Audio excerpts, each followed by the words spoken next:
দেখো বন্ধুরা, আমি ফার্স্ট টাইম রসগোল্লা বানাচ্ছি। আমার গতকাল দুটো দুধের প্যাকেট জাল দিতে গিয়ে না দুধটা ছানা কেটে গিয়েছিল। তো কী করবো এবারে, ছানাটাকে তো সুন্দর করে সাদা কাপড়ে ছেঁকে জল টলগুলো নিগড়ে বার করে রেখে দিয়েছিলাম একটা বাটি করে ফ্রিজের মধ্যে। তো আজকে হঠাৎ এখন ফ্রিজ থেকে দেখি যে ছানাটা রয়েছে, তো ভাবলাম কী করবো, ছানার বড়া করে কারি করবো। আবার ভাবছি যে না, বরং একটু রসগোল্লা একটু ট্রাই করি, দেখা যাক কী হয়। তো দেখো এই জন্য বানিয়ে নিয়েছি। তো এখনও চিনির রসে সবে ফুটছে রসগোল্লাগুলো। তো দেখে কেমন লাগছে অবশ্যই জানিও। ফার্স্ট টাইম বানালাম। তো সবাই চলে এসো বন্ধুরা, এখনও রসগোল্লা কিন্তু তৈরি হচ্ছে। সবাই চলে এসো আমার বাড়িতে, কেমন? সবাইকে গরম গরম রসগোল্লা খাওয়াবো। তো দেখে কেমন লাগছে অবশ্যই জানিও। আর সবাইকে শুভ সন্ধ্যার থেকে শুভেচ্ছা। আর এই মিষ্টি মিষ্টি রসগোল্লার অনেক অনেক ভালোবাসা।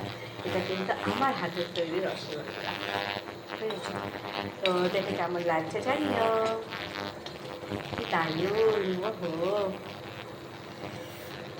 দেখেই কিন্তু একদম জিভে জল। আর দেখে মিষ্টি লাভার আছো জানিও, ঠিক আছে? আমি কিন্তু মিষ্টি লাভার নই, বাট রসগোল্লাটা ভালোবাসি।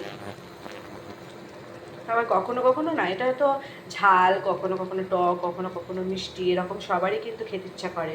তো তোমাদেরও কি এরকম হয়? আমার কিন্তু এরকম হয়।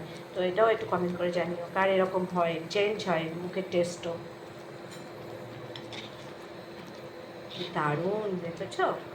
একদম। কত করে পিস রাখা যায় বলো তো দেখি? কত টাকা করে পিস বলবো বলো? জানিও কত টাকা করে পিস বলবো। আর এই একটা দেখো ছোট্ট মিনি রসগোল্লা আমার তুয়া শোনার জন্য।